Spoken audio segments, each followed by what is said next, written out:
My name's Carmen. My brother was an addict, and this morning I forgot.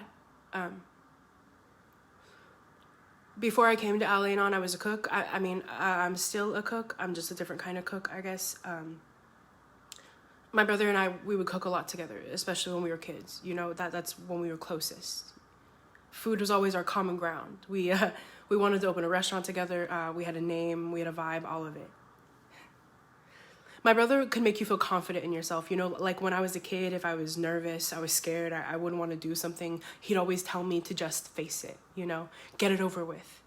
He would always say, stupid, he would always say, let it rip. He was loud and he was hilarious and he had this amazing ability. He could walk into a room and he could take the temperature of it instantly. He could dial it in. And I'm not built like that, man. I didn't have a lot of friends growing up. I had a stutter when I was a kid. I was scared to speak half the time, and I got shitty grades because I couldn't pay attention. I didn't get into college. I didn't have any girlfriends. I don't think I'm bunny. And I always thought my brother was my best friend. Like we knew everything about each other, except everybody thought he was their best friend. You know, he was that magnetic, and I didn't know my brother was using drugs, so what does that say?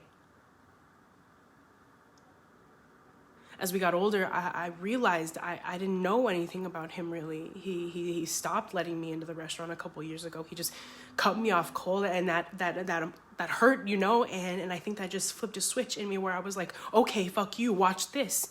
And because we had this connection through food and he had made me feel so rejected and lame and shitty and uncool, I made this plan where I was gonna go work in all the best restaurants in the world, you know, like I'm gonna go work in real kitchens, like fuck mom and dad's piece of shit, right?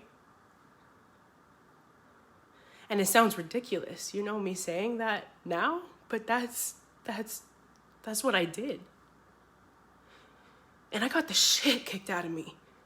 And I separated herbs, and I shucked oysters and clams and uni, and I cut myself, and I got garlic and onions and peppers in my fingernails and in my eyes, and my skin was dry and oily at the same time.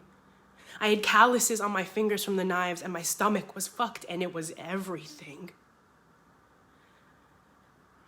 And a couple years later, this funny thing happened, which is like, for the first time in my life, I started to find this station for myself, and I was fast, and I wasn't afraid, and it was clear, and I felt okay, you know?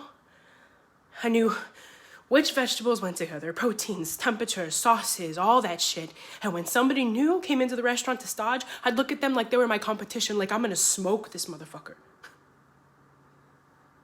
I felt like I could speak through the food, like I could communicate through creativity and that kind of confidence, you know, like I was finally like I was good at something that was so new and that was so exciting, and I just wanted him to know that, and fuck, I just wanted him to be like, good job. And the more he wouldn't respond, and the more our relationship kinda strained, the deeper into this I went, and the better I got. And the more people I cut out, the quieter my life got. And the routine of the kitchen was so consistent and exacting and busy and hard and alive, and I lost track of time, and he died. And he left me his restaurant, and over the last couple of months, I've been trying to fix it, because it was in rough shape. And I think it's very clear that me trying to fix the restaurant was me trying to fix whatever was happening with my brother. And I don't know, maybe fix the whole fucking family, because that restaurant, it has and it does mean a lot to people, and it means a lot to me. And I just don't know if it ever meant anything to him.